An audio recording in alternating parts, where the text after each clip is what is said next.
It's a moment that my sweet co-host Johnny Venerable has been waiting far too long for.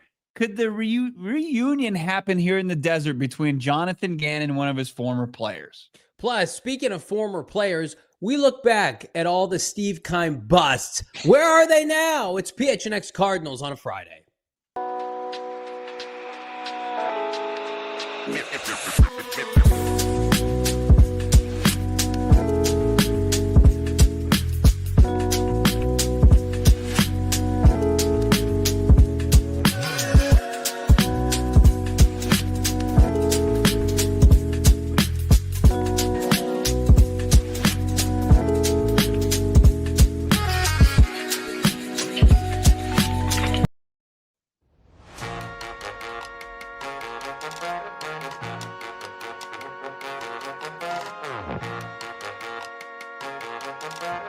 Hey, welcome in live from Studio K, presented by our friends at Circle K. It's the PHNX Cardinals podcast, your number one Arizona Cardinal podcast in the world. I'm Johnny Venerable. He is Brack in Studio K.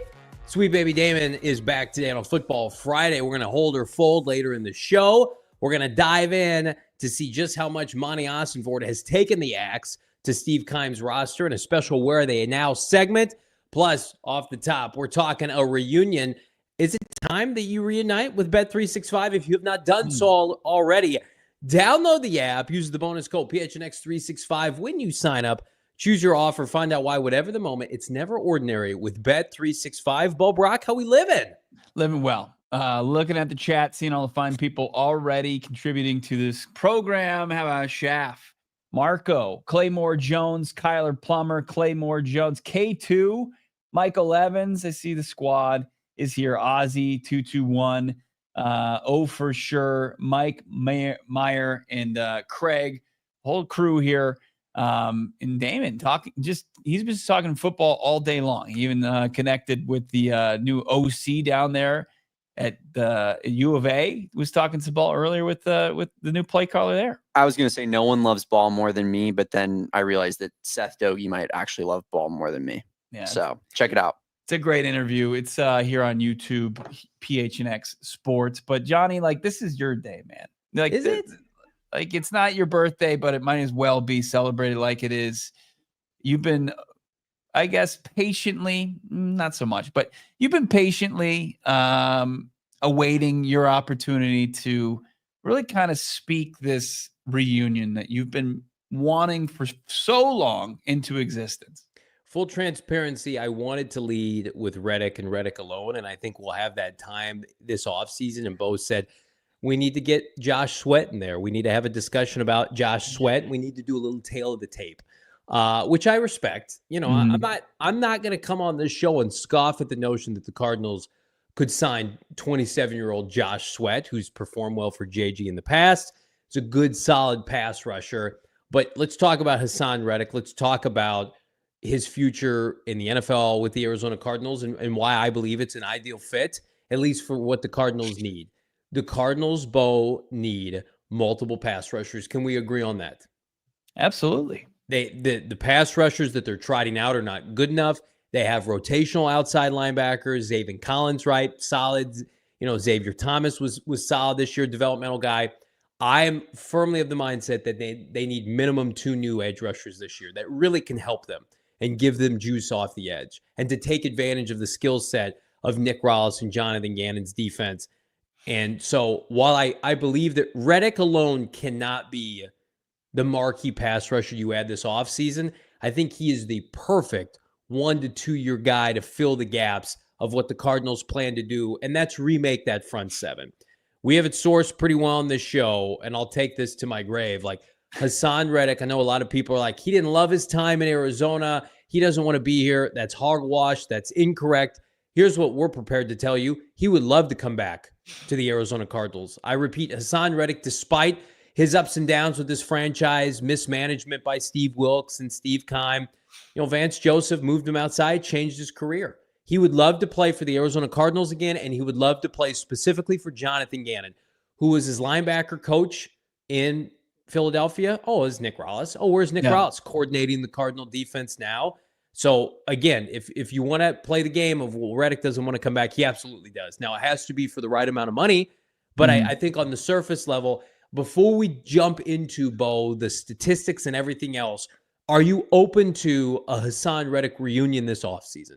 I'm absolutely open to it. And I'm actually a bit taken back by your proposal. I thought it was going to be more of it's Haason Reddick or bust for this pass rush group. No, like I've never you've been been that such way. a staunch Haason Reddick supporter. You've been leading the charge. You've been, you got his fan club all dialed in, all his appearances, everything locked and ready to go for Haason Reddick to reunite. Like, who couldn't be romantic about the idea of it, the concept of reuniting, Jonathan Gannon with his most, impressive pupil in Haason Reddick, 17 and a half sacks, leading the charge for his Super Bowl team in 2022.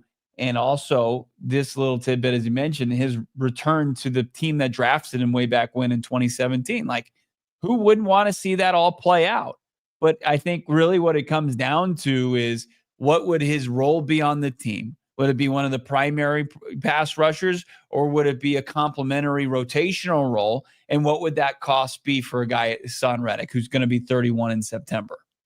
I'm going to tell you right now, I believe that the role would be complementary pass rusher. It would be a number 2 option. It would be a 1B option. It wouldn't be the guy, right? And I think, the point that you've hammered home throughout the course of this offseason and during the year is the guy had 1 sack this year. And yeah, that happened. We can't scrub that from our memory. He also didn't play for large stretches this year. He didn't have a training camp. He didn't have OTAs. I feel like if you take Haason Reddick and you give him an offseason with Jonathan Gannon and it's just back to basics in football, I think he's going to sleepwalk his way into double-digit sacks. I do. I think when Jonathan Gannon respectfully can get Zaven Collins to 5 sacks, you're telling me he can't get Haason Reddick to 10 sacks next year? I think that's ridiculous. I also believe that Jonathan Gannon, Monti Ossenfort, they have an ace up their sleeve in Haason Reddick if they want to play that card. Like, he is, and I can't be any more blunt with this. He is theirs if they want him. Now, I'm not sitting here telling you that there's mutual interest. I don't know that. I know that Reddick wants to come back and play for the Cardinals. I do know that. But I don't know if that's reciprocated. Who knows? Monti and Gannon, why I think it was a difficult situation and maybe a byproduct of the infrastructure and the environment of the Jets. Maybe they're like, we don't want a player like Haason Reddick to come into our locker room based off what happened last year. Now, I think that he was a model teammate when he got there, and it was clearly money-driven. Hell, Budda Baker previously held out briefly and demanded a trade request and then subsequently signed a contract extension with Ossenfort and the Cardinals. So I think, like, if you sign Haason Reddick in free agency on a 1 to 2 year deal, guess what? He's showing up to everything. He's going to be a good teammate and a good stalwart, right? They're going to draw on their experiences. Michael Bidwell from his time in Arizona and Gannon during his time in Philly. So I just want to put that out there. They have the opportunity. He is there for them. I'm sure his agent's like, keep us posted what your plans are. I know his agent's, on, pins and needles saying, when are the Cardinals going to call? That's a perfect fit, because it's also going to give Haason Reddick, fair or not, at 30 years old, an opportunity, Bo, to cash in maybe on free agency one more time if he can have a good year for JG. Yeah, I mean, I think unfortunately, as far as being able to cash in really at the highest price possible, that ship sailed. There was a chance to, deserved or brought on, self-inflicted, the adversity that he faced after his Eagles tenure in going to the Jets. It didn't help. It probably torpedoed his market this upcoming offseason. Like, if Haason Reddick came and was just kind of like what we knew about Haason Reddick the previous 4 seasons, where he's double digits each and every year. Yeah. Like, he's without a shadow of doubt probably the top pass rusher, even despite his age, next to Josh Sweat and the other pass rushers that are going to be available come free agency. But how things transpired, it couldn't have gone worse for Haason Reddick and at his age. Like, can the Arizona Cardinals, can their pro scouting department, can all the powers that be make the decision whether or not he's got anything left in the tank. Now, I was doing my research today, wanting to be able to throw dirt onto what would be the Sounds guy about that right. you've wanted for so long. And Yeah. I was going to say, 31 and is usually the age that productivity falls off a cliff for a pass rusher. And I realized that I was wrong. That I was wrong. And it's usually about 32.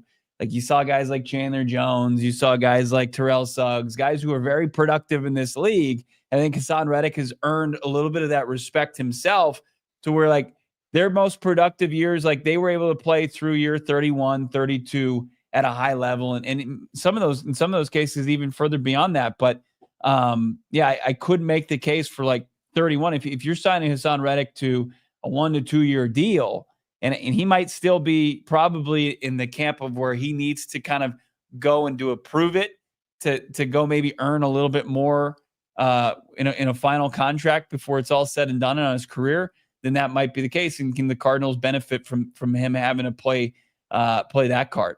Yeah, I compare it to, and I say this with all due respect, like the Cardinals have been eating fast food with their pass rush since Gannon and Ossenfort got here. Is Haason Reddick a 5-star, steak dinner? No, but is he the dessert? Is he the creme brulee afterwards, right?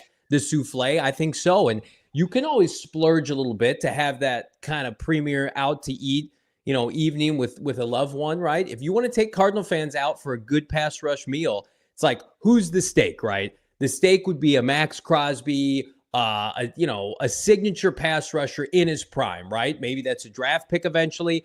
And then Reddick. Steak and all the fixins. Yeah, fixins, right?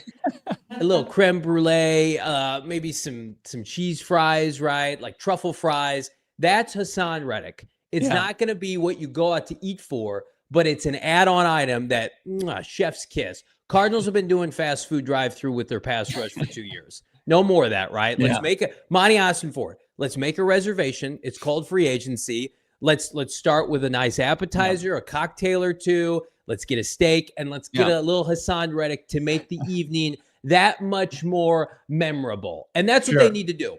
Now, again, you're not going to a steakhouse to say, I want dessert first and I'm out of here. I'm not 6 years old. I'm not Haason Reddick. I'm not the Jets.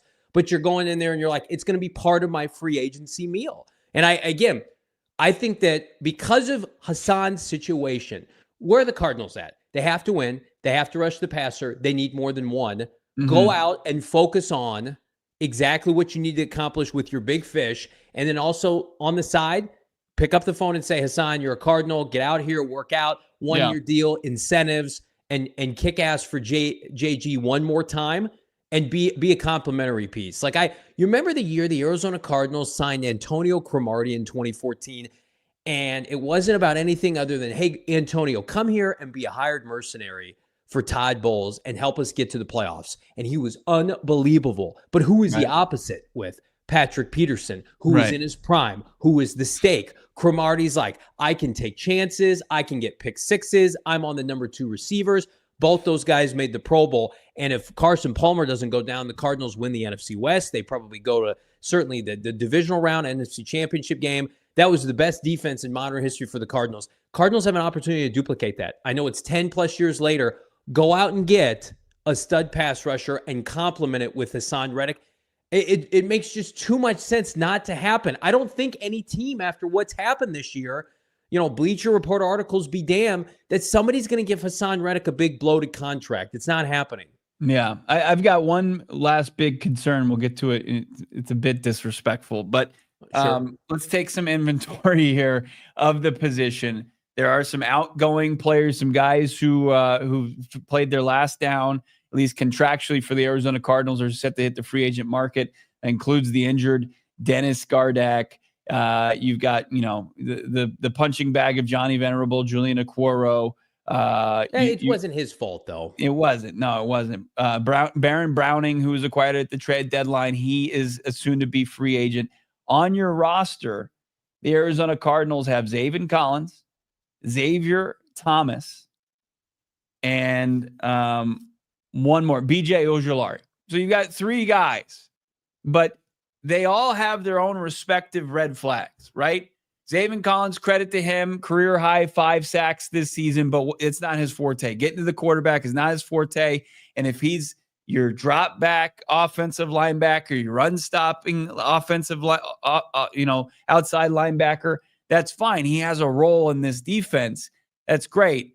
You've got Xavier Thomas, who is a 5th round rookie. I think you still got to figure out, can he play significant snaps on a defense in the NFL? He flashed here and there, but did you see it consistently? No. And then BJ Ojulari, you got the injury concern. So you've got 3, and you don't really have one solid off the edge guy. But if you're going to keep those 3 in the room, you've got room for 2 to 3 more, as you said. So if you add, 2 to 3, as I said, if you add Haason Reddick, and then you probably draft one, that room looks a little bit better than as it has the last 2 seasons. You need 2 in free agency, and K2 just made my point. I cannot trust BJ Ojulari until I see him healthy and performing. And not even trust as a premier player and somebody to count on. Can the guy stay healthy? Can the kid stay healthy, right? And he's coming off an ACL. He's been hurt his first 2 years in the NFL. It just hasn't happened yet. So I think it would be a mistake to say, well, we're going to get Reddick and a draft pick. I think you need 3 total. Whatever combination of that looks like. Primarily, though, you get 2 in free agency. You get 1 in the first 3 rounds of the NFL draft, and you use it with what else you have, status quo on the roster. And I think you're in good shape. But to your point, they don't have a starting outside linebacker on the roster right now to get this team to where they want to be. Not with Kyler Murray throwing 21 touchdowns. Not with this offense still stuck in, high school, and we need it to be, a master's level course here. The Cardinals offense is what it is. It's a nice offense, running the football, limitation, scoring, through the air. Well, then you better build up this defense. You can't have your cake and eat it too here. Until we see more from the Cardinal offense, you're not winning 10, 11, 12 games that way. What did the LA Rams do? Jared Verse, Braden Fisk, they immediately supplemented. They have Byron Young, just flooding that position group that made Sam Darnold's life a living hell last week. So I'm ready to go splurging. We're going to go tailor the tape here right around the corner. We're going to compare Reddick and Josh Sweat. And I think, the statistics, they're going to jump out. That's coming up here on PHNX Cardinals. Drop a like on this video. Drop a like for our friends at Game Time. The NFL season winding down to a close, but it doesn't mean that Game Time is going anywhere. The bonus code, of course, PHNX for $20 off. So fired up for our friends at Game Time. And again, basketball season is in full swing. You want to watch the new look Suns on full display, under $20, get you in the building. Of course, we got spring training baseball, U of A, ASU basketball. And of course, if you can spring for it, how about the Natty National Championship game, Indy at Ohio State? You can get your tickets right now at Game Time. Lowest ticket price guaranteed, or Game Time is going to credit you $110 the difference. They're always on the grind. It's like us on this show. We're grinding constantly 24 hours a day. That's what Game Time does for you, to get you the best ticket offers. Again, take the guesswork out of buying tickets with Game Time. Download the Game Time app, create an account, use the bonus code PHNX for $20 off your first purchase. Terms and conditions apply. Redeem PHNX for $20 off. Go PHNX.com. Download Game Time today. Last minute tickets, lowest price guaranteed. Love Game Time. Always Game Time with our friends over there. Also, it's always Game Time with our friends at Verizon. They know that your network, it's always got to be consistent. And I've been a Verizon customer for over a decade, almost 2 decades. I love Verizon. Actually, my first cell phone was Verizon, and I haven't looked back.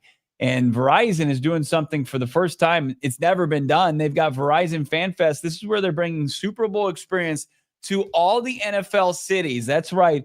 Here in the Valley of the Sun, sure, the Cardinals aren't vying for a Lombardi trophy, but you can go celebrate and gear up for a game just like you would for a Cardinals home game. Out there on the Great Lawn in Glendale and State Farm Stadium, you can mingle with local NFL legends. Arizona's host, how about the old humble rumble himself, David Johnson, and his 20 touchdowns from the 2016 season is going to be hanging out there. Live music, food from the Valley's own chef, Stacy Weber, tour the locker room, try your hand at football challenges, lawn games, and more. Watch the Super Bowl from inside the stadium at State Farm Stadium. This is the largest simultaneous Super Bowl party ever. It's free for all Verizon customers, so switch over to Verizon, find your local Verizon store, grab tickets, and get all the details, VerizonFanFest.com. Everybody drop a like on this video. Subscribe to PHNX Sports on YouTube. And a reminder, programming note, we're off tomorrow. We're back for post-game divisional matchup. Sunday, Cards After Dark. We're real sick in the head. Bo, Johnny, maybe Damon. We'll see if Damon is free Sunday night to, screw around with the boys here. We'll get dirty. Yeah, we're getting gross. Post-game for the divisional round. With us on Sunday night. So set your calendars, programming note there. Everybody drop a like, hit that like button for our guy, Sweet Baby Trey. Tail the tape time, Josh Sweat, Haason Reddick. Let's mix things up. Bo, I'm going to let you break down Josh Sweat here as we pull up I believe the 6-year pass rusher out of Florida State. What do you like about him? Why should he be a preferred option for AZ? Well, you've got the experience, but he's also not over the hill. Look at that, 27 years old, as he's already pointed out. He's got some experience in the league.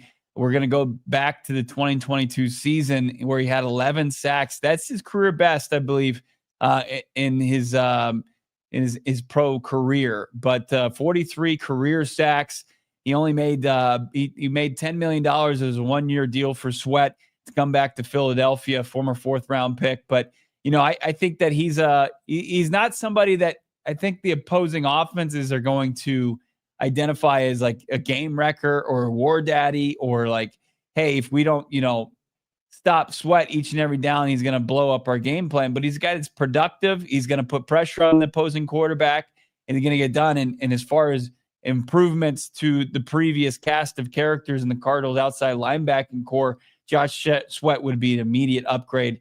And outside linebacker kind of one for the Cardinals. Yeah, I think, watch him this weekend against the Rams. Is 94 jumping off the screen. He didn't do a lot last week against the Packers, but I think productive enough, like Sweat and a rookie, I think would get a lot of people excited. And again, like I still take away a lot from his best football was under Jonathan Gannon. I don't know if he's a true natural fit for Vic Fangio's defense. The numbers would suggest no. The Eagles kind of struck out on Fangio's defense in terms of edge rushers. Remember, they traded for Bryce Huff or they signed him as a free agent. That didn't work out. And then, of course, Sweat has been solid at 8 sacks, but he got a 3-year contract extension for $40 million after the big year with JG. And again, like I just feel like at the end of the day, this is somebody that you bring in to get the fan base excited and to hopefully build upon what he and Rollis and Gannon did during the Super Bowl year. And if you can get, 80, 90% of that, awesome, right? As sad as it is, Bo, like the bar is, can you just get to 8 or 9 sacks, please? Like we don't have anybody that can do that right now. Can you help elevate the Darius's of the world up front? Can you help us get a little bit more physical and aggressive? Like I see a lot of people saying, just re-sign Baron Browning. I don't know if the advanced metrics are, as supportive for Sweat as they are for Browning, but I know Sweat gets to the quarterback, 3 times, 4 times as much as Baron Browning in terms of bringing him to the ground. So if we open free agency tomorrow and Sweat was a Cardinal, I'd be thrilled. Yeah, you should be. And like, I think, when you look at him as a 4th-round pick out of Florida State, like he barely played consistent enough before Gannon kind of took over in 21. And then, I think he realized that Sweat could play the outside linebacker position that they needed him to play, or kind of the defensive end position that they need him to play. Versatile. I think his size, really to kind of get his hand in the dirt or play standing up, he can do either one of those. But like to see how like, I don't even think it's a debate. Like Josh Sweat at 27, I'm going to take over Baron Browning at 25 if you're pitting them up against each other. Because like when we really do look at what the Cardinals needed defensively was to get and truly create those negative plays, not, the close plays, not the pressures, the sacks, the pushing the opposing offense back and getting off the field. And I think Sweat just would be part of the solution in really kind of doing that for your defense in 2025. It speaks to the fact that you just want to flood the position with guys that can do it, not guys that we hope can do it, right? This year, it was so much like, hey, we got guys that have been in the system now for a year. It's just going to improve because reasons. Zaven Collins is about what we thought. 5 sacks, about what he did the year before, right? Dennis Gardeck, 5 sacks, he's hurt. He's been hurt before, right? Lucetta, nothing from the position. Dumakaji, nothing. Xavier Thomas was a rookie. So then they had to go get Browning, who had 0 sacks. Guess what? 2 sacks to end the year. You get what you pay for. Most of the time, a guy's history is what their resume tells you, right? Sweat's a guy who at the high end can get you 11. At the low end, is probably going to be around 7 or 8. So hopefully the mean is 9 or 10 every year. And hell yeah, the Cardinals would take that, given to what they have on the roster. Like Ojulari's been hurt for 2 years. Guess what? Can't count on him to be healthy until he shows you otherwise. So I'm with you. Sweat would be a good addition. Would he be better than Haason Reddick, at least in 2025? I'm not sure about that. While Haason Reddick is older, I think you would maybe get better production out of the 31-year-old. Let's take a look. Of course, the 13th overall pick out of Temple for the Arizona Cardinals, Steve Keim. He saw this kid dominate the Senior Bowl as an edge rusher and said, yeah, let's move him to off-ball linebacker. Keim had delusions of grandeur with guys like Patrick Willis and Navarro Bowman for San Francisco and said, hey, you can do that. And Reddick's like, what the hell are you talking about? I've been a defensive lineman my whole career.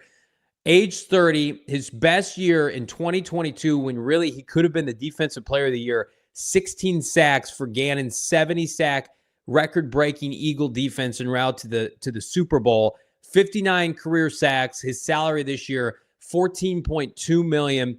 I could not for the life of me find a contract projection for him from anybody, and I think that's just because a lot of people don't know what his market's going to be. I think a lot of teams are going to be scared off by the fact that he held out. He's misunderstood. Remember, he was abroad. Wasn't he in Japan for OTAs and training camp?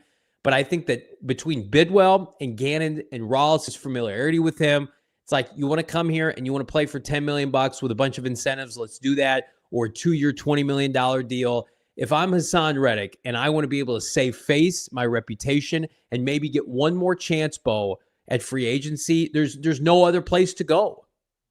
Yeah, that's look, that looks all well and good. You see the age there at 30, as he'll turn 31 to start the season next year.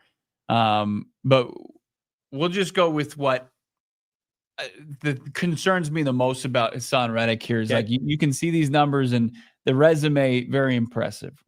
But when I looked at his last 17 games, and Johnny, you want to take away, you want to just kind of rip out of his history books, his stint here with the Jets. I just think it's irrelevant. Those were 10 games.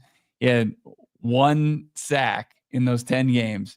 But then you look at if you do it like over his last 17 games, his last whole season's worth of games, 3.5 sacks, 6 tackles for a loss. I mean, I just don't think that's enough productivity to say like, hey, that wouldn't satisfy me if that's the pass rush solution this offseason. I know that we've outlined what we think is the right one. And it can be a complementary piece to that, but at the same time, he can't be the one like that's leading that room. His 11 sacks in 2023, the majority of them, as you outlined, came in the first half of the season. I think, again, like, I'm not saying he's a victim of circumstance. Bo, what happened to the Eagles 2 years ago? Defense collapsed. Yeah. I mean, they collapsed. The team collapsed. You could make an argument the team quit, right? And that's why you have to vet him with a fine-tooth comb this offseason. Like, what's your intent to come here? What's your purpose? Can you help us get over the hump, right? Are you going to be a team player? And, like, listen, we're making Haason Reddick out to be this questionable guy based on an offseason when he wanted more money. He was a stand-up dude in Arizona when they botched his development. He said and did all the right things. Carolina didn't re-sign him. He didn't have mince words about them. So I'm willing to give him the benefit of the doubt. And for a Cardinal team that needs bodies, I mean, this is the ideal reclamation project for 1 to 2 years. You're not giving this guy a big-time contract. Hell, this team just paid Jonah Williams, which could inevitably be his one and done, Justin Jones, Bilal Nichols, Sean Murphy-Bunting, and we can't spare a 1 to 2 year contract for Haason Reddick, a guy that 16 sacks 2 years ago. I just, for me, it's like, give a guy with a pedigree an opportunity, like a John Abraham, like a Dwight Freeney, like these guys that came to Arizona who are a hell of a lot older, by the way, instead of saying, and I mentioned this on yesterday's show, you're not going to be able to find Yelda Froldholder pass rushers, right? The league is too smart. They know these guys. They vet these guys. The position is too valuable. You get what you pay for at the position. And I think, again, you can splurge on a pass rusher and then also bring him in a supplemental role. I think that would be their best option. Yeah. I think just based on the age, I would be more comfortable with a Josh Sweat over Haason Reddick. I think you're in the majority on that. I think you're in the majority. But this is going to take, I think, some patience as well, to where it's like, okay, if regardless if it's Sweat or Reddick, and that's who they add in free agency, then you look to the draft and you say, okay, hopefully you'll prove that you're not done here. Mm-hmm. And like, I think it can't be like second round. It can't be. I think it still has to be 16. You got to get the best pass rusher available. Like if you really want to give yourself a chance to kind of revamp things and kind of finally right this wrong that's gone on for 2 years. It is so obvious their biggest need too. Like you can I just ripped on Sean Murphy-Bunting. I like the secondary a lot, and I thought Murphy-Bunting played okay at the end of the year. The off-ball linebackers are good enough, right? If they sign one in free agency, O-line's good enough. Make some tweaks. Receiving core, maybe an underneath speed receiver, quarterback room, maybe a backup. But you could be comfortable kind of feeling those position groups out, maybe minus offensive line through March. Yeah. Taking a look at some guys in April and May. There's always that group of guys, Bo, that sign after the draft, right? That have to wait it out. Go and splurge on, that equivalent in May.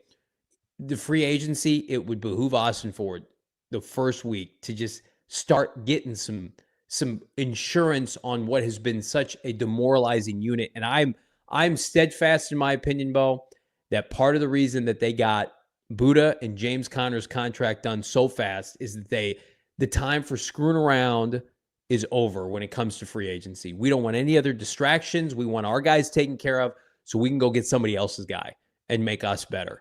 I mean, if the pass rush group becomes, say, they get a layup and they keep Baron Browning and you add them to the existing group, but then you add a Reddick or a Sweat. Yeah. And then a first rounder. Be great. And then you've got Mac Wilson playing more of a natural position than he was forced to really play this year, play way more pass rush reps than I think they wanted him to. And Darius Robinson, obviously his a bit like, I think he was asked to do that as well. Like it just slides people back into a more comfortable position by having guys that are capable of doing that. Now, one last thing. Okay. When I mentioned like the 17 games, you've got Reddick with 3.5 sacks. I was kind of curious, like, is this Haason Reddick? And I looked at the numbers and said, no, this isn't Haason Reddick. Those numbers, if you pull the mask off, my God, it wasn't Haason Reddick the whole time. It was Jesse Luketa. That same amount of games, you get the same amount of production. Isn't that crazy? Crack the case of what's going on. What's ailing Haason Reddick? Yeah, let's just ignore Reddick's entire career, his resume, and let's focus on, the fact that he was part of a disaster at the end of his Philadelphia tenure. The Jets were the biggest laughingstock. It was Jesse Luketa cosplaying as Haason Reddick. He had us all fooled. Damn it, Fred.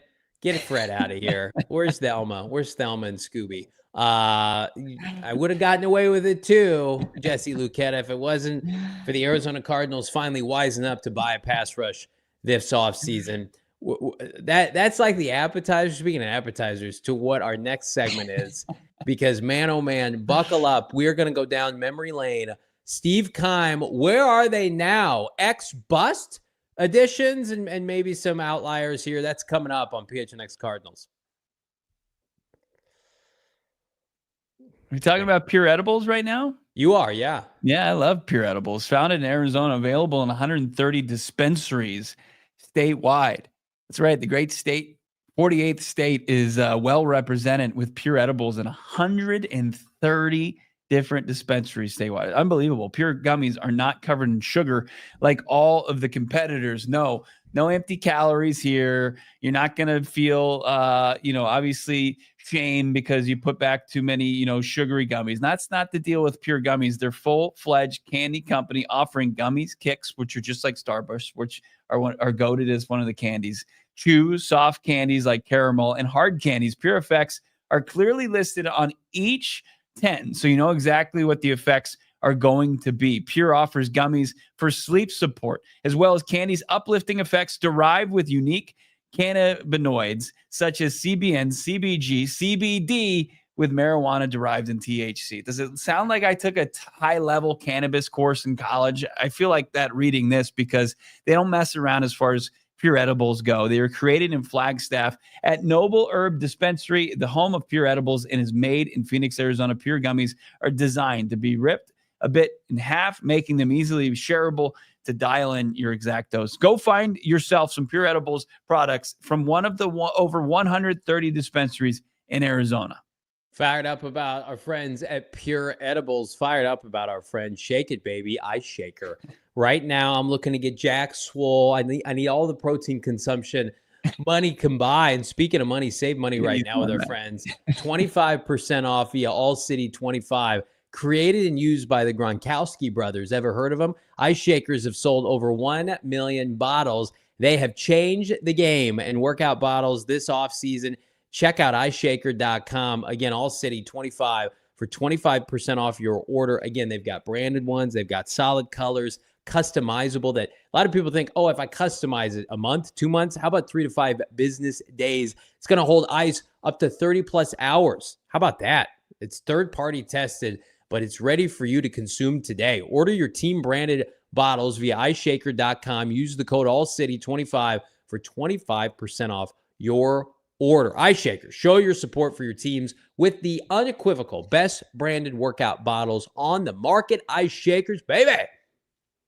Getting called out for not knowing ball, and you could have fooled me they called you old Johan Dotson, and you fumbled it saying, is it Thelma instead of Velma?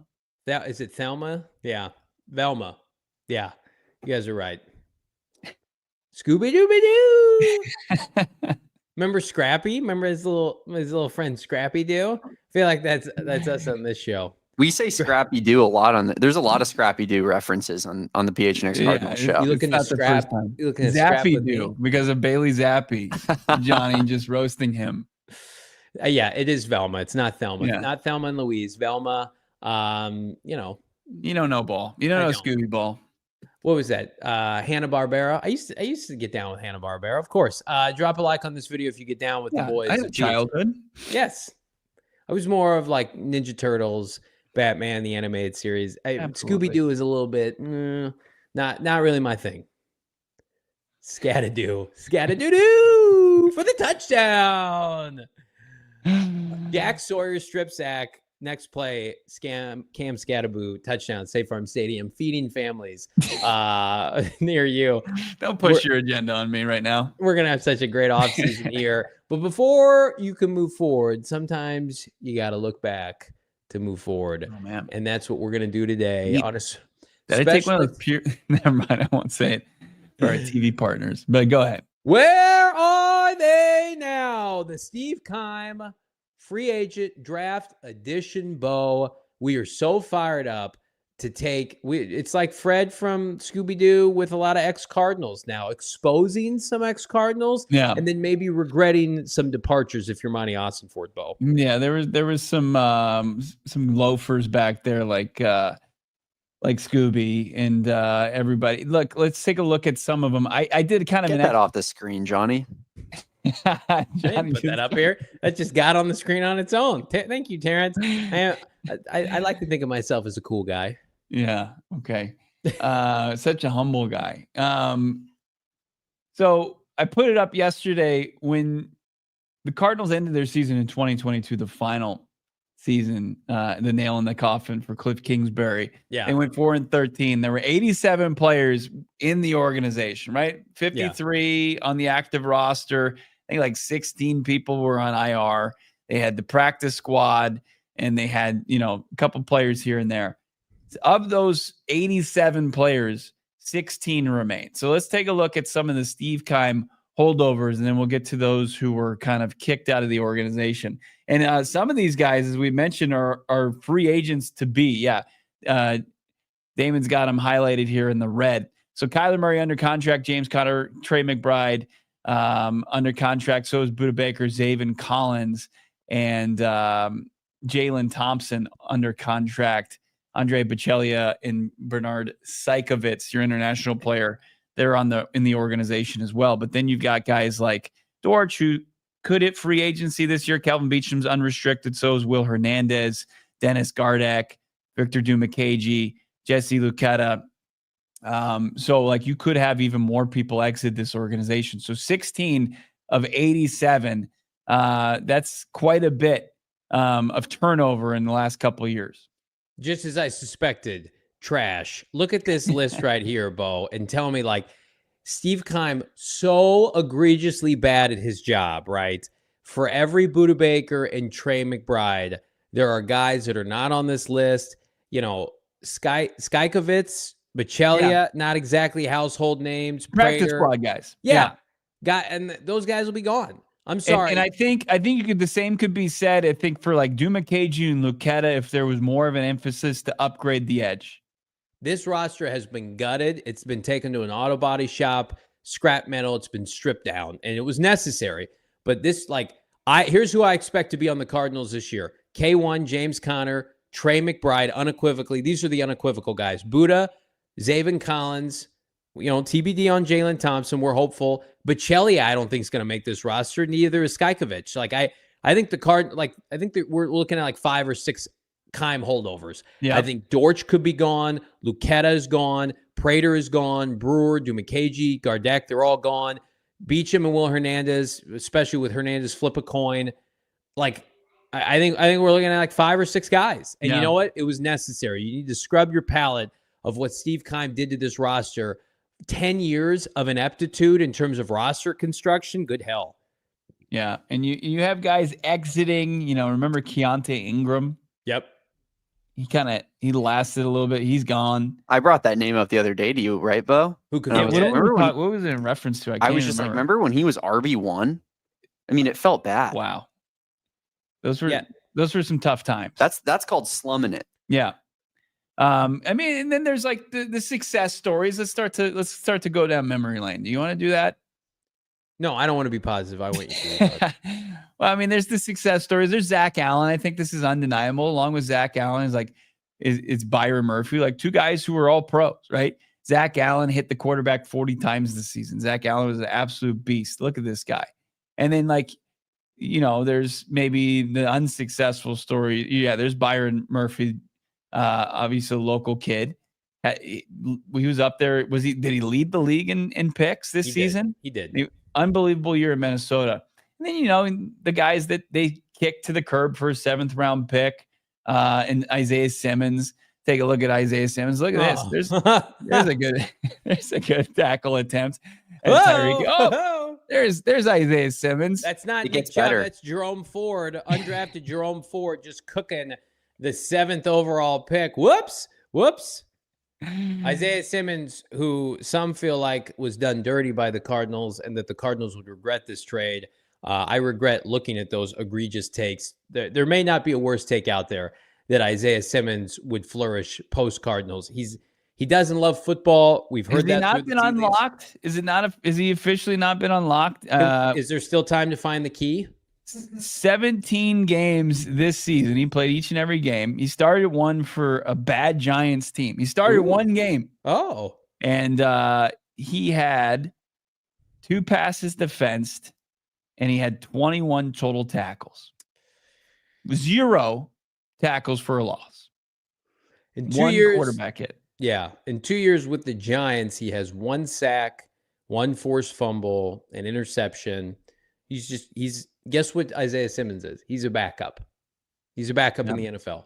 He was the 7th overall pick. Awful. He gave up 13 catches on 15 targets for 139 yards and 2 touchdowns this season. Quarterbacks when targeting him in coverage, 144.9 passer rating. Is that good? We all remember when Travis Kelce and the Chiefs came to State Farm Stadium in the opener a couple of years ago, and Travis Kelce literally ended Isaiah Simmons, put him in a body bag. I think it's why he's dating Taylor Swift to this day because of that performance. Taylor's, I'm going to take in a football game. How about this game in Glendale? Oh my God, who's 87? That was a football crime that day, as was drafting Simmons in the top 10. Speaking of crime, it was a crime to start Colt McCoy at the beginning of the offseason team activities in 2023. Where's Colt now? Let's check him out. Oh, there he is. Hey, Colt. Looking good in the booth, in the broadcast booth. Come on now. How do we do, fellow kids? Colt McCoy's under 40 years old. This man, this is clearly like a man in his 70s. I think my late grandfather had that chair. It's a good looking chair. Just got off the course, went to the driving range. Yeah, Colt McCoy won games for this football team. Grandpa, go take your medication. Football team. You know, they let me start training camp 2 years ago, but I had some arm problems. I thought I was going to get an opportunity. All right, Grandpa, time for your nap. Let's keep it going. How about let's take a look at, Hollywood Brown. They let him exit in free agency. Take a look at Hollywood Brown. There he is doing his best for the Chiefs. Pretty much the status quo for Hollywood Brown. He didn't get on the field that often. Sick fit, though. Oh, yeah. No doubt about it. That Hollywood chain. Hollywood Brown, traded for by Steve Keim, immediately arrested for extreme speeding en route to training camp. He played 2 games this season. Nice. He played 2 games. 9 catches for 91 yards. There were people in this fan base, I'm not going to say who, that said Cardinals have to re-sign Hollywood Brown. They have to, Bo, to be able to keep status quo with their passing game. I don't know if the Cardinals' passing game could have gotten worse this year, but it definitely would have if Hollywood Brown was a featured player. So, first-round pick for Hollywood Brown amongst the worst trades in modern NFL history. Yeah, we talked about one of this guy yesterday. Just an interaction I had with him in the locker room. Former Cardinals center. Oh no. Billy Price. Don't do it. Let's take a look at what old Billy Price is up to these days. That is so disrespectful. He's going to come after me now. Billy, I am not suggesting that a former first-round pick is working at McDonald's. That could be anybody. Maybe he owns a McDonald's. I don't know. You make pretty good money. He's a franchise owner. Congrats, Billy, on your entrepreneurship post-football. But it looked like he was speaking of McDonald's, he was in the air fryer getting cooked every single Sunday as the center for the Arizona Cardinals. So kudos to you, Billy Price. You walked and sometimes fell on your ass, so Yelda Froholt could run as the Cardinals center. His last NFL snaps came in 2022 with the Arizona Cardinals. They were the last team that made the mistake of employing him to play professional football. So just one of the many that have exited this organization. But like outside of Byron Murphy and Zach Allen, like you truly are hard pressed to find guys who found success beyond this season, beyond this organization. Yeah. And again, the Zach Allen one, even more so the Byron Murphy one, cuts deep, but also both of them cut deep because they were a year where you were picking first overall and you got Kyler and nothing else from that draft class. Kudos to producer Damon for cranking those out in the lab. I bet Billy's ice cream machine never works. I agree with that. Billy, what else do we got here? He was snapping McNuggets high as hell. Billy, hit me. Johnny is desperately hoping he never runs into Billy again after that graphic. I may never leave my house again, Mike, as a result. I should open my doorstep. Keim gave Sam Bradford $15 million. Claymore Jones, it was actually closer to $20 million. Yeah. Steve Keim without Bruce Arians is the ultimate Scooby-Doo, removing the mask to see a fraud. Shaft asking, who the hell is that? That's our friend Billy Price. Billy Price, the worst offensive lineman I've ever watched. I think between Bradford, just an NFL train robber as far as salary, and the drafting of Josh Rosen, you probably couldn't find a more fumbled quarterback room than that. And then the people who were coaching him. Do you remember who the offensive coordinator was and the quarterback coach? It was the guy from Green Bay, right? It was the guy from Denver. So the 2020. Oh yeah. The OC was let me pull I can't think of his name. He had like a little kid haircut. Mike McCoy. Yeah, Mike McCoy. He lasted until October 19th, was fired. You got to be bad at your job, Eberflus style, if you're firing coordinators halfway through October on a 16-game season.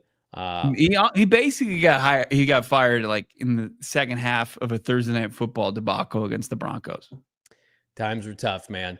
Hold or fold the line coming up. We're picking some maybe some gross lines ahead of the divisional round. The best weekend of football postseason coming up. You want to make some money on the divisional round or any round, frankly, use our friends at Bet365, the presenting sponsor on today's show. They've got 90 million users worldwide, plus 780,000 events each year. They have pioneered live in-game betting across 78 sports. And, of course, the coup de grace, of course, the NFL playoffs. Get in on the action right now. They've got 100% parlay boosts. They've got early payouts for both NFL and college football. The Natty right around the corner. Plus, how about this deal? Bet365 right now. New customers, 150, not 100, not 75, 150 in bonus bets guaranteed when you sign up for just $5. Use the bonus code deposit $10. Place a $5 bet. You get 150 in bonus bets. No questions asked. A lot of people are like, what can I use those on? How about spreads? How about totals, player props, futures, and more? Whatever it is, it's never ordinary with Bet365. You got to be 21 years and older, physically located here in the great state of Arizona. If you were someone you know has a gambling problem, wants help, call 1-800-NEXT-STEP. Text NEXT STEP to 53342 or visit problemgambling.az.gov, Bo, for more info. We've got some great lines that are up on the board at Bet365 we're going to get to in the hold and fold. So don't miss it. I also got to tell you about, like, once you start to cash in at Bet365, you're going to also want to have your banking set up, situated. You always want that locked in, right? Desert Financial Credit Union, and big time supporter and credit union of the Arizona Cardinals, official credit union of the Arizona Cardinals. Look at those three beautiful Cardinals debit cards you can get right now at Desert Financial. Johnny reps one. Desert Financial, their team of financial experts, are committed to the members of the community and offering financial solutions tailored to helping real people achieve their financial goals and their dreams. Look to Desert Financial for checking, savings accounts, mortgages, loans, credit cards, investment options, and so much more. And as we said, it's woven within the fabric of this great community. Show your Cardinals team spirit now. Open up a free checking account online and get an Arizona Cardinals Visa debit card. Go to desertfinancial.com/Cardinals to get started today. Big thanks to everybody who is a diehard, has joined our community. I don't know if you guys have seen this or not. I did. I'm a man of my word. Nobody's more a man of their word. I was in there late last night. I didn't see it. Did you get it done? Yeah, I blocked it. I blocked you from looking at it. I did drop my 3-round, excuse me, was it a 3-round? It was a multi-round mock draft.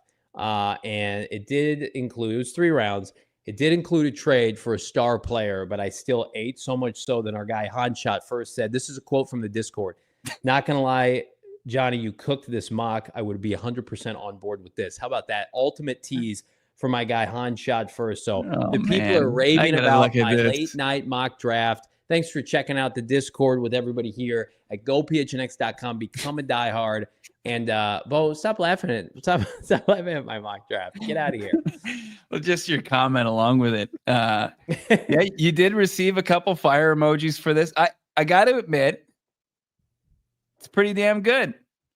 How about that little sweetener at the end where I'm wheeling and dealing, and Shad Khan didn't know what hit him.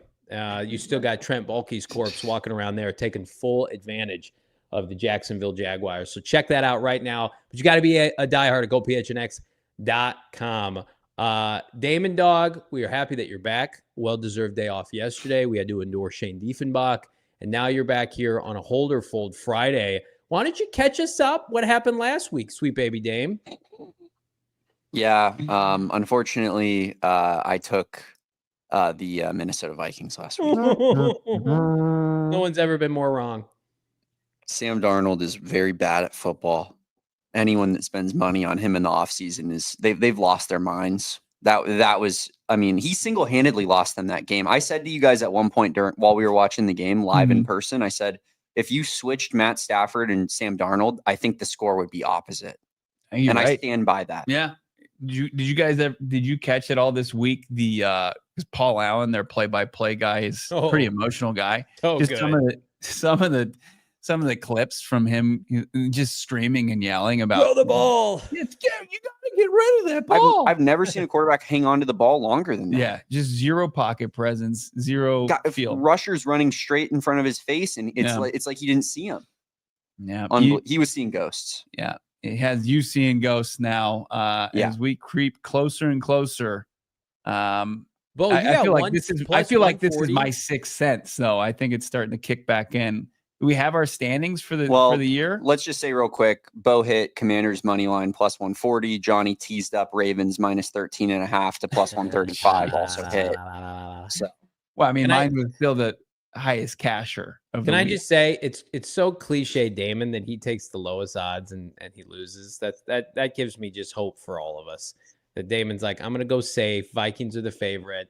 And then your boys plus 135. Even when I pick plus money, I still can't win, chat. That's just how it Better is. Get back to I've become, when you're sitting here at the top of the mountain, you're the target.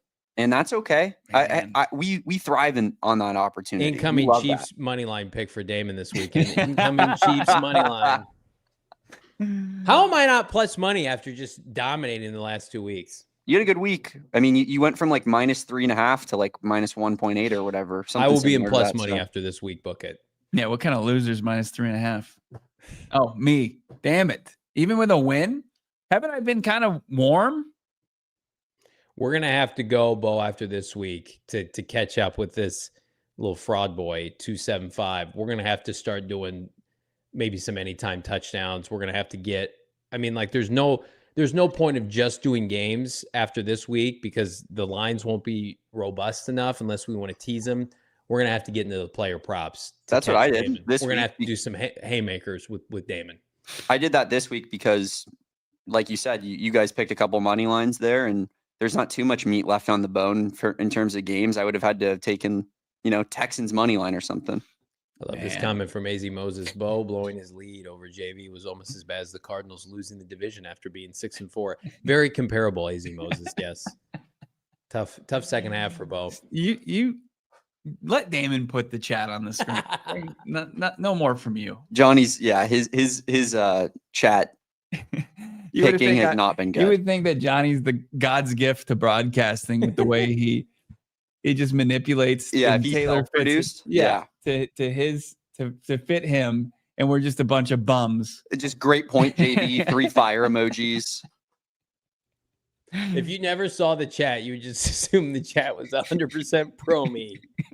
If you get down to brass tacks, there's a lot of turkey dog comments. Yeah. All right. Let's take a look at this week. What we're holding and folding this week.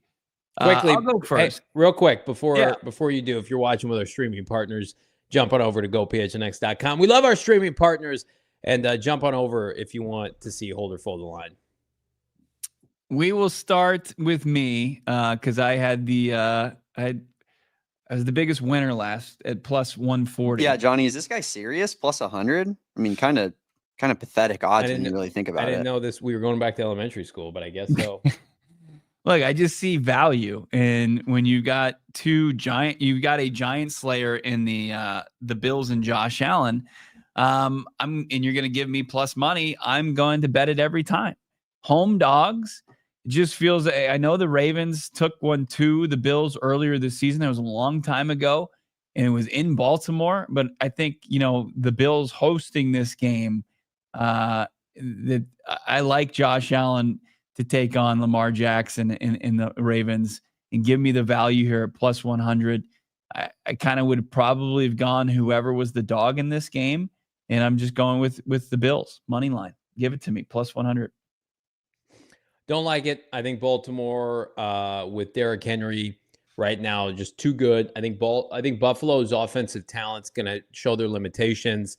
And I like Josh. I wish one of these two teams was playing the Chiefs this week and the other team was playing Houston. I hate that we have to knock one of these two teams out. You said Buffalo shows their limitations offensively. Yeah, I think that they scored the second most points in the league. I think they a little bit fool's gold. I think against the good teams, you're going to see those limitations. I don't buy into the receiving core. The good teams, they beat the Chiefs and they beat the Lions. No, I'm not buying it. I think Baltimore, give me Baltimore. I almost say give me Baltimore soundly. I think they're going to get Josh Allen into some bad situational football. Derrick Henry, to me, until somebody stops him, I'm picking. That's the kind of move where you just can't quantify how big of an addition. And I think Baltimore is just a better team overall than Buffalo right now. Remember how bad Buffalo looked in the first? How many times has Baltimore been the better team and gone home in the playoffs? Well, I mean, they're not playing Kansas City yet. And they got to the AFC Championship game last year. The Broncos, like, how bad did the Buffalo Bills look in the first half against the Broncos and Bo Nix? Can't play that way against. And then they blew them out. You can't play that way for a half and expect to beat Baltimore. I'm with Baltimore. Didn't they win 31-7 after going down 7-0?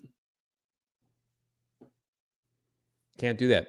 Derrick Henry. Who's tackling Derrick Henry? You're going to put Sean McDermott out there? He's not going to do anything. I'm going to hold with you, Bo, because I'm in total doomsday mode as far as the Buffalo Bills go. And I think they're going to hoist the Lombardi trophy at the end of the season. But I will be just as only way to get there is winning this Sunday. You don't want me on your side because I just said this about the Vikings, how we're bringing our horns out, but I'm wearing my feathers. All right. On Sunday. It's all about the Ravens. Quoth the Raven.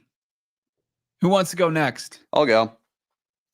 I am taking Nico Collins anytime touchdown at plus 175. I like Nico Collins to score here. He has scored in 8 of 12 games he's played in this season. That is a pretty significant clip. Once you're in the playoffs, you feed your big dogs. Nico Collins had an argument, I think, if he stayed healthy all year, to be maybe the best receiver in football this season. I guess Jamar Chase, maybe number 2. But yeah, Nico Collins has been unbelievable. I think they kind of just force it in the end zone to him, find him a touchdown. Nico Collins, he eclipsed 1,000 yards receiving this season in 12 games. He is a really, really good player. Yeah, he is. I'll roll with you, Damon. Even though Trent McDuffie probably lined up against him, I think that game's actually going to be closer than people think.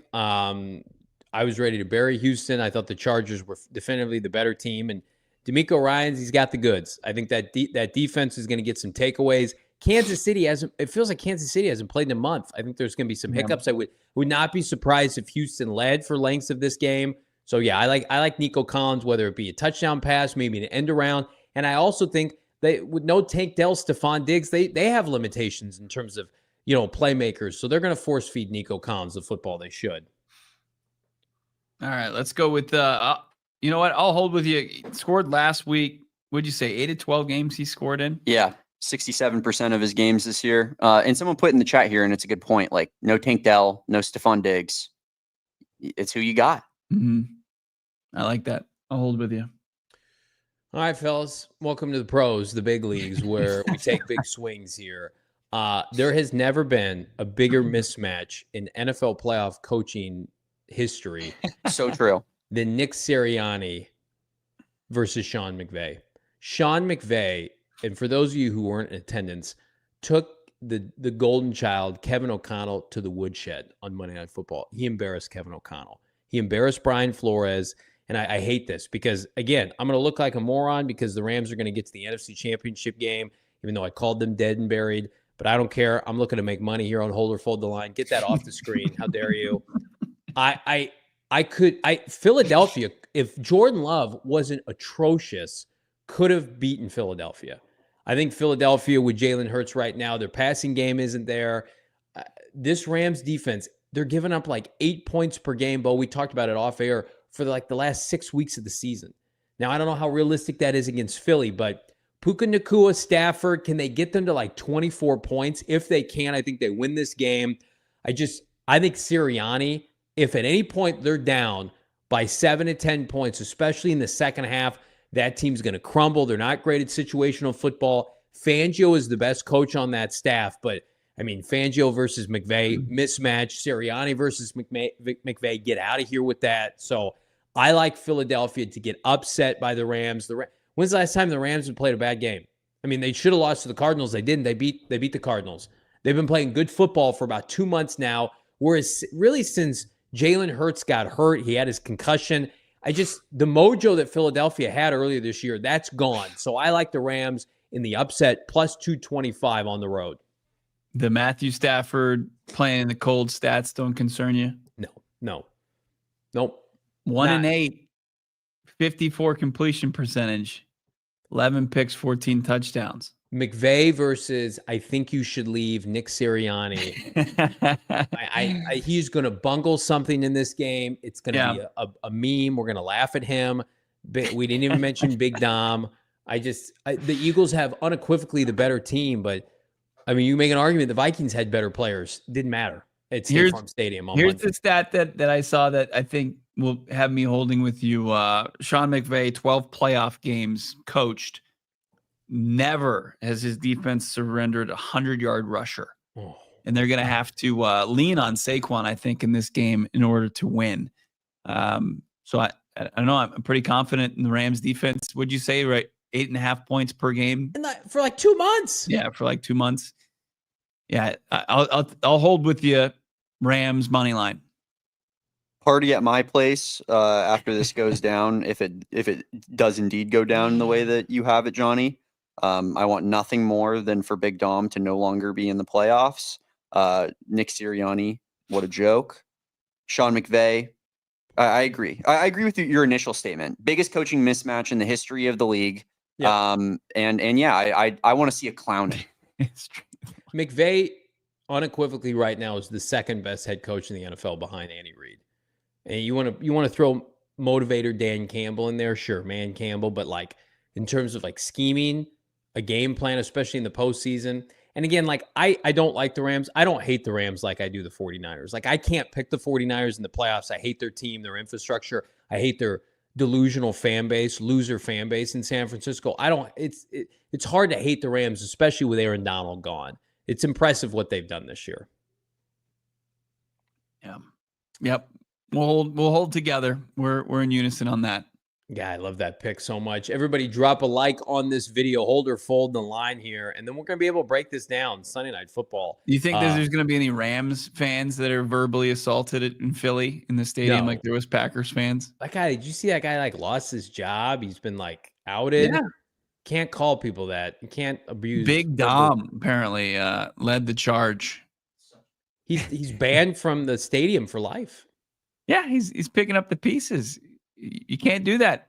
How about the mouth breathers that think that Big Dom actually did the legwork on that? I mean, how dumb can you possibly be? Is he head Eagles of security? Fans getting hyped up online. He's like Nick Sirianni's personal security. He's not like I saw people saying he's head of security. There's no way he's head of security and he stands on the sideline. If you're head of security, you're in like a room with cameras and stuff. Dude, he honestly might be the head of security, and it's just like he's like, hey, everybody else do my job for me. I got to make sure I get some camera time during this football game. Somebody floated him the name from an actual department that does work like that, and then he took credit for it. Yikes. I don't think he can operate a computer. I really don't. So like if he's sitting there and he's cross-referencing a guy's face with, online profiles, like he has no clue. There's no clue way he knows what he's doing. Everybody drop a like. We got over 500 people watching here. Some super chats. We appreciate everybody's patience. Let's start with Mustafa, 199. Oh, goodness. Remembering the victims of the JV mock, #prayers after my PFF mock yesterday, 2 days ago. Yeah, that was a tough one. But in the Discord, I think he does redeem himself. I mean, this was after I had to do the first Redeemer, and it was in there. It was a nice little palate cleanser. But both right now in the exclusive member Discord for our diehards there. Go PHNX.com. It's you're absolutely right. Thank you, Mustafa, for remembering those who were subjected to awful mock draft. It is actually on our PHNX Sports YouTube page. You can watch it. You want to see the terror. You're doing the mock next week, and I'm the bystander, and then we'll see how well you cook. I remember plenty of mocks last year during draft season where like you got burned by No, this I chat don't and this remember fan those. base. I don't Okay. remember those. Never happened. How about Josh? $10. Sign Sweat. Ignore Reddick and get JTT or Sawyer in round 2 of the draft. So either of the Buckeye pass rushers, get a defensive tackle in the first round, and front 7 is fixed with free agent inside linebacker. Zaven is locked. XT, BJ are locked in, and I assume Browning also. I like a lot of that. And again, like, I'm not going to be upset if they don't get Reddick as long as they get Sweat or somebody else. But Josh, I do think that when you deal a pick for a player and you get a Browning, even if he doesn't perform, I think in terms of protecting your investment, I would not be surprised if Ossenfort's like, yeah, let's bring him back as depth and we can continue to build on that trade and he can be in the mix. But I'm not impressed with Baron Browning, and I don't think he's a starting outside pass rusher. How could you think he's a starter? Yeah, I would prefer at 16 to get the edge out of the way, because I like the interior defensive line depth early on so far in the draft process. I'm with you. Oh. Josh Espada, 02-499. Thoughts on Harold Landry? He could be released to save cap in Tennessee, so could be a nice piece to bring in. 9 sacks this season. Well, the problem with Tennessee, Josh, unfortunately, is everybody associated with Ossenfort has been fired. They've been fired. They've been let go. They've been humiliated, and now they're gone. So, I mean, you're thrown in the mix with all these other teams. Here's what I would say, though. I think you could get, if Harold Landry is going to be cut, I think they'll probably move off of him for a late round pick. So maybe you can get him for, a throwaway pick and add him to the mix. Absolutely. But he also is approaching 30 years old. So really just kind of depends. I thought he could have been a nice option. Think about how dumb the Titans were at the trade deadline. They had all these pass rushers, Arden Key on a 1-year deal, Landry, and teams were calling. They're like, we're going to save our players. And it's like, no, you're going to get fired. Your GM's going to be fired. Levis is going to be done. And you're going to have the first pick in the draft. That's just delusion. It's Keim with Patrick Peterson at the end. It's like, when you're done, when you're going down on the Titanic, get some, sell off the deck chairs. Don't take them down with you. Did you see that Tennessee's, they're either on the verge or they've identified their next GM. What's his background? I saw him today. Chiefs, right? He's from the Chiefs. It was not Ian Cunningham. Yeah. Ian Cunningham, who the Cardinals spoke with, right? And he said, no, I'd rather stay in Chicago. And they offered him the GM job. Yeah, no. And They offered him the job. Yeah, has passed. And looks like he's going to have to stay in Chicago another year. Good luck, Cam Ward. Yeah. What's that? I said, good luck, Cam Ward. Good luck. Yeah, really. Look, I mean, if a guy's coming from the Chiefs organization,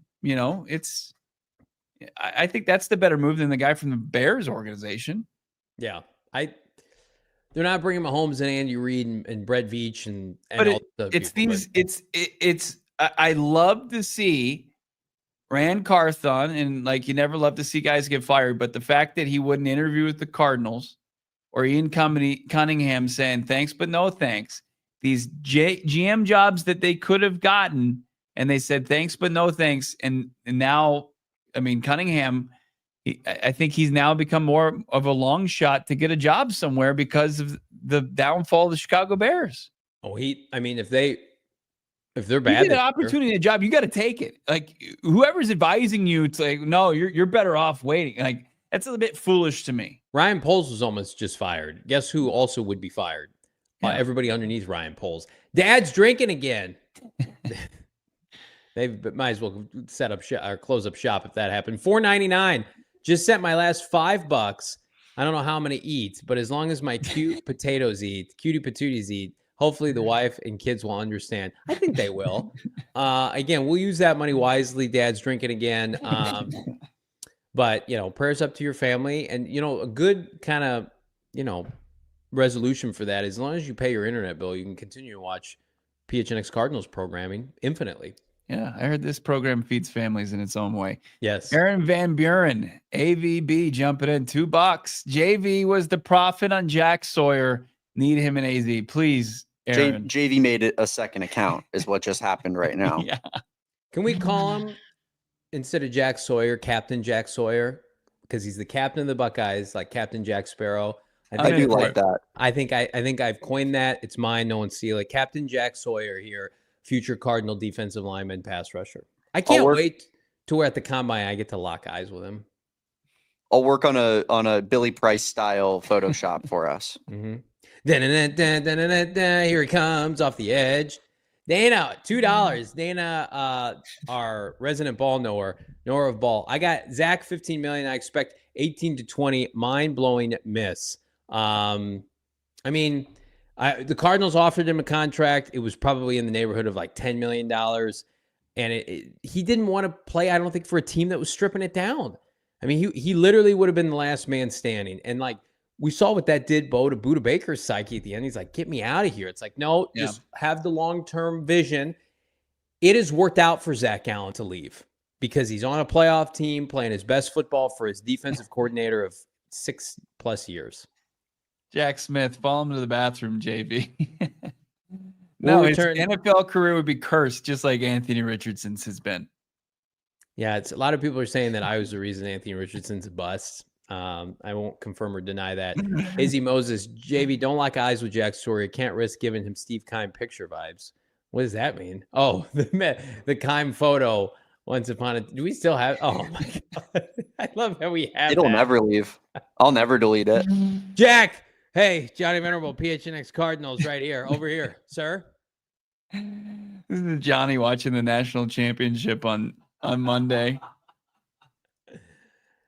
If Jack Sawyer gets a sack. Captain Jack Sawyer. That actually was a live view of Johnny watching that fumble 6.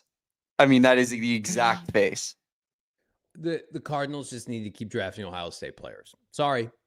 If the Cardinals don't take an Ohio State player after they win the Natty, I'm going to be disappointed. But Ossenfort knows better. You think Jack Sawyer goes to the Senior Bowl? Probably. No, he can't, right? They allow juniors now. But just like with the Natty and the timing, you think he would turn around and go do that? No, Probably not. He's got a better showcase. Yeah, absolutely. We've got a showcase every single day here at 4:30 on PHNX Cardinals. I'm fired up for our Sunday night show, by the way. Yeah. It's gonna get real interesting here. What do you want to talk about?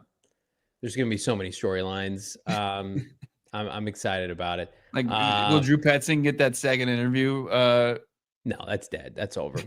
Mike McCarthy, get him a Polish sausage and a direct flight to Chi-Town. That's a done deal. We're fired up. Everybody drop a like. 527 here. Yeah, that's right. The Ohio State Cardinals. You might as well just rip off their uniform. Just put in a little silver in there. Start to put the Buckeye decals on guys who have good games. Yeah, and then people will be like, you're a ripoff. Whatever. Sorry.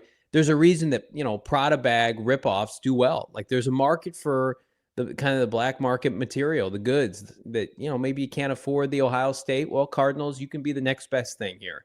That's what we're ripping off Ohio State with their players. Jack Sawyer, by the way, if he's drafted by the Cardinals, I almost think is bust proof. I think he just comes here and immediately produces. He may never be the best player on the team, but I think he's bust proof. I have nothing to back that up. That's an absurd. Like you've had some absurd statements. That's the biggest. Most absurd statement you've ever made. I love how he just digs in on a guy, and that's it. I love it so much. Well, who did I dig in last draft season that I loved? Well, I love Chop. Yeah, me and Bo were very against Chop Robinson, and you were very pro Chop Robinson. How'd that work out? Yeah, you won. You got that one, but you had more misses than you had wins. Well, you both were wrong on Bo Nix, so that supersedes anything that I said. I didn't have an opinion on Bo Nix. I was neutral. Check the tape. But we liked Ladd. He had 1,000 yards. We didn't like Xavier Legette. You dug in on that. I loved Quinyon Mitchell. Mm-hmm. And you were like, no, but he didn't play anybody. And he's a beast. He is. Who was the guy who got shot? Ricky Pearsall. You guys were Pearsall fans. He looked pretty good in the finale. Yeah, I think he's got some. He's got a future. My biggest miss was Ladd McConkey because Brock Bowers to me, I knew he'd be productive eventually. I'm sorry, he went to a team that literally spanned him the ball. He was the whole team. They didn't have anybody else. The positive too about Pearsall is he's a good player. He's not a first rounder, and the Niners utilize the first round pick that they shouldn't have on a wide receiver. Right, and now it's a double win for me. Right. Is anybody else that we were super high on? I didn't like Tavondre Sweat, and he ended up being pretty good. I don't know how you could feel good about that. Like, I'm happy if I'm wrong about that. The guy got a DUI and was out of shape. Remember those early training camps? Yeah, I don't know like what his shelf life is in the NFL. Yeah. Like he had a great rookie season, but he's 22, 23 years old. We should go back and do a show based on our draft takes from last year, what we got right, what we got wrong, and all of the above and in between. We liked all the receivers, like the top receivers. We liked Rome and Thomas and Neighbors, but we did like Marv over all of them. Mm-hmm. Dad's drinking again, $1.99. I just asked a homeless gentleman for $2. Tank for Arch, start Clayton tune. There's no way you can get Arch Manning and have Jonathan Gannon still be the coach. Yeah, I've seen that take. We're obviously across many different social mediums, whether it's Twitter or Instagram. Somebody said like, yeah, you gotta move on from Kyler and you gotta start Tune. It's like, and tank for Arch. Like, yeah, that gets everybody fired, and that means you have to endure another horrible season of football. It's like, no, they're knocking on the door. They're close to being a good football team. Don't light fire to that. They tanked 2 years ago. I've endured that with my co-hosts and my producer. I don't want to do that again. I'm like, if they win 9, 10, 11 games in the next couple of years, like, guess what? That's winning football. That's what we need. No more restarts. No more resets. Let's start winning with this group. Because, again, then you poison Paris Johnson Jr., you poison Marv. You let these guys think that you're the Browns, right, every couple of years. Starting over, number 1 pick. No. Keep building on what you started, have faith in it, and then if you pivot off Kyler Murray for a draft pick, have the infrastructure to support a draft pick. Like this video, subscribe to PHNX Sports here on YouTube. Big thanks to everybody. Damon, Dawg with those graphics, crushing it per usual. Yeah, programming. Hit the like on that. That was rolling. And did it feel good to finally have your Haason Reddick plea episode? Won't be the last. It's the first, but it will not be the last, my friend. We'll be doing an emergency pod here in about 6 weeks. And we can have a discussion about what number Reddick's going to wear. And if his old numbers, we're going to dust it off. Well, 7 is available now. Some would say that they're letting Kaiser White go to free up number 7 for Haason Reddick. You heard it here first. Who's saying that? People are saying it. People are saying it. People are saying this is the number 1 Cardinal podcast because it is. And again, we got some content dropping this weekend, Bo. Absolutely do. You and I were talking a little bit of Kyler Murray. Also, I caught up with my guy from Locked On Cardinals, Alex Clancy. We got something dropping, recapping some of this past season. So lots of stuff, including a live show on Sunday. Don't miss it.